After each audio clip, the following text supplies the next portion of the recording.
Assalamualaikum warahmatullahi wabarakatuh. Perkenalkan, saya Yurda Iza Ramadhani. Di sini saya akan menjelaskan tentang memori dan lupa. Poin-poin yang akan saya jelaskan seperti pengertian memori, anatomi memori, klasifikasi memori, pengertian lupa, dan faktor penyebab lupa. Apa sih memori itu? Memori adalah kemampuan untuk mengkode, menyimpan, mempertahankan, dan mengingat informasi atau pengalaman masa lalu pada otak manusia. Sebagian besar informasi tersebut disimpan untuk kontrol masa yang akan datang pada aktivitas motorik dan untuk dipakai dalam pengolahan berpikir. Sebagian besar penyimpanan ini terjadi dalam korteks cerebri, tetapi regiobasal otak dan medula spinalis juga dapat menyimpan sebagian kecil informasi ini. Penyimpanan informasi inilah yang disebut memori, dan proses ini juga merupakan fungsi dari sinaps. Oleh karena itu, untuk setiap macam sinyal sensorik tertentu yang melewati serentetan sinaps di masa datang akan mampu menjalarkan jenis sinyal yang sama, suatu proses yang disebut fasilitasi. Proses ini penting pada memori jangka panjang. Dalam memori terjadi pula proses konsolidasi memori, yaitu proses di mana ingatan baru atau ingatan jangka pendek diintegrasikan ke dalam memori jangka panjang. Anatomi memori. Tidak ada suatu pusat memori tunggal di otak. Neuron-neuron yang berperan dalam jaras memori tersebar luas di daerah subkorteks dan korteks otak. Bagian-bagian otak yang diperkirakan paling berperan dalam memori adalah hipokampus dan struktur terkait di lobus temporalis medial, sistem limbik, cerebellum, korteks prefrontalis, dan bagian-bagian lain korteks cerebri. Hipokampus pada lobus temporal yang berperan vital dalam memori jangka pendek dan penting bagi konsolidasi memori tersebut menjadi memori jangka panjang. Hipokampus merupakan salah satu bagian tertua dari otak dan merupakan bagian dari sistem limbik. Klasifikasi memori. Memori mempunyai 3 tipe, antara lain memori jangka pendek, memori jangka panjang, dan memori kerja. Pertama, memori jangka pendek.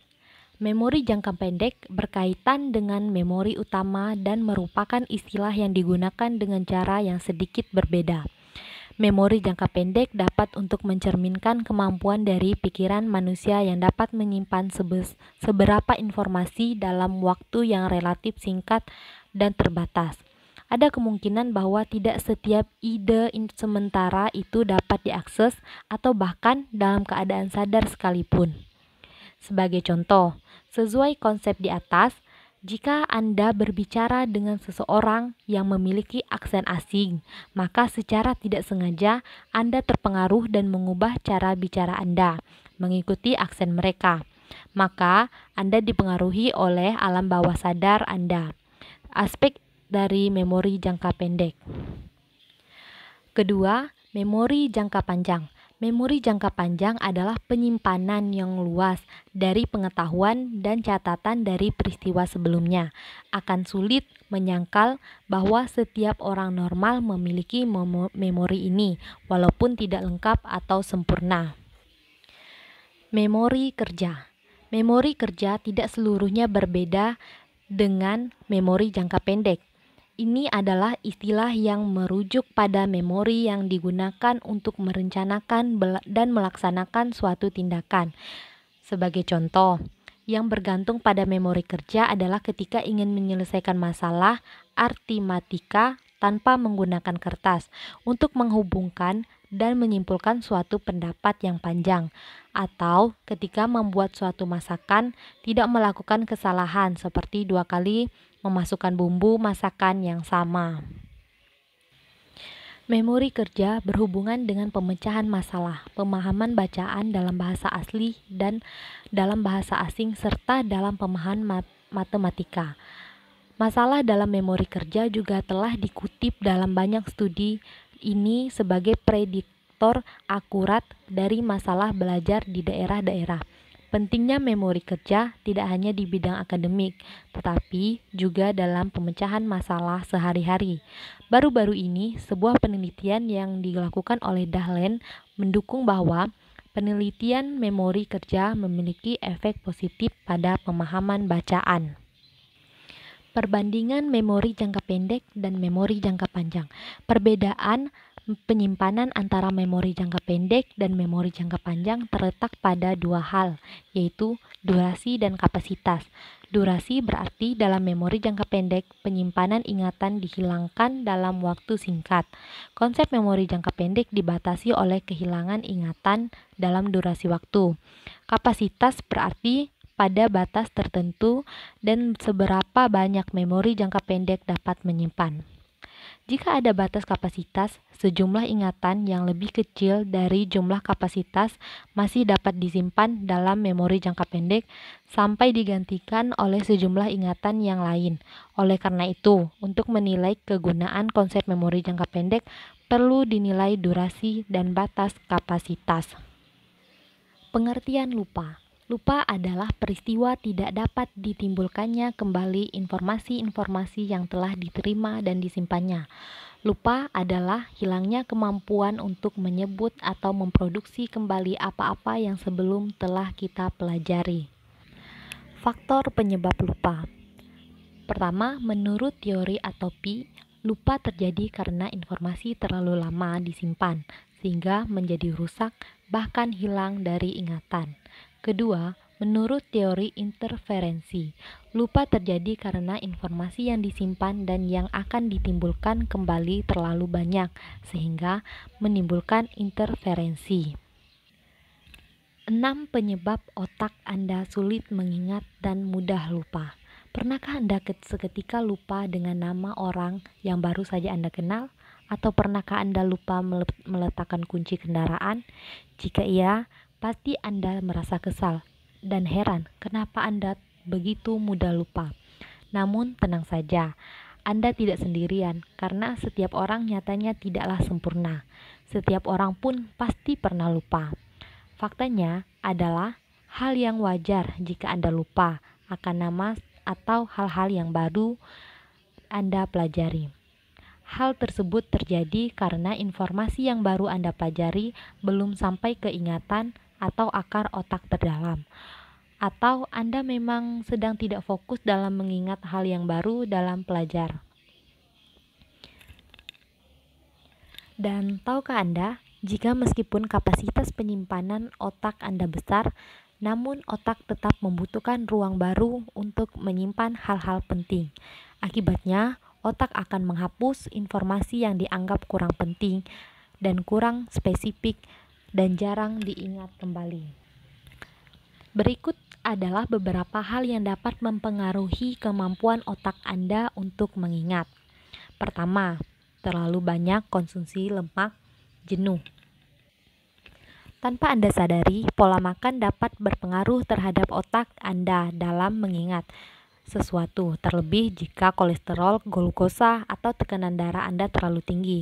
Pembuluh darah di sekitar otak Anda akan rentan mengalami kerusakan. Studi yang dilakukan oleh Harvard University menemukan bahwa orang yang mengonsumsi banyak lemak jenuh memiliki daya ingat yang kurang baik dibandingkan mereka yang kurang konsumsi makanan tersebut.